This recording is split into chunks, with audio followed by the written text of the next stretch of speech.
The FIFA World Cup is supposed to be the greatest celebration in sport. 50 nations, 3 host countries, 104 matches. And somehow, before a single ball was kicked, it had already become one of the most controversial tournaments in history. Here is where it gets interesting.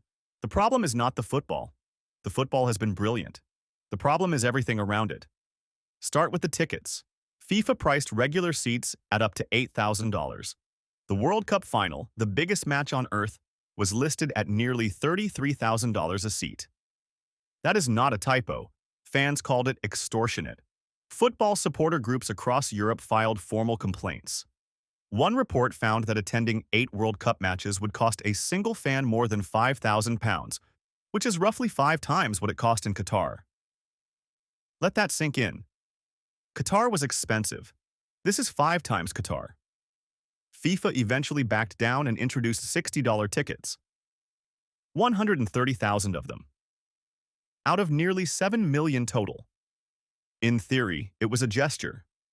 In practice, it was a rounding error. Then there is the bigger issue, the one that no amount of cheap tickets can solve. The United States is co-hosting 78 out of 104 matches. The same United States that, right now, has some of the most restrictive immigration policies it has seen in decades. And a World Cup, by its very nature, requires the entire world to show up. Dozens of Moroccan fans were denied travel visas despite already holding valid match tickets. The Somali referee who made history by becoming the first from his country to qualify for a World Cup was turned away at Miami airport. An Iraqi team staff member was denied entry at the border. Iran had to relocate their training base to Tijuana, Mexico, because getting their players into the United States was too complicated. ICE agents, immigration enforcement officers, were confirmed to be present at World Cup stadiums.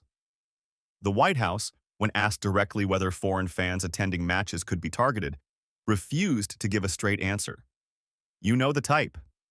In theory, a World Cup in America is a beautiful idea. The infrastructure, the stadiums, the television audience, the commercial power. In practice, a tournament that markets itself as a global celebration was simultaneously telling parts of the globe they were not welcome. FIFA's response to all of this was remarkable in its own way. President Gianni Infantino held a press conference and told the world to, and this is a direct quote, chill. He said maybe it is good to relax instead of screaming and shouting. He kept an empty seat at the press conference for a French journalist imprisoned in Algeria. He gave Trump a FIFA Peace Prize. Whether you like it or not, that is the organization running the world's biggest sporting event. And yet somehow, despite all of it, the football itself has been extraordinary. Cape Verde drawing with Spain, upsets, drama, full stadiums in most cities.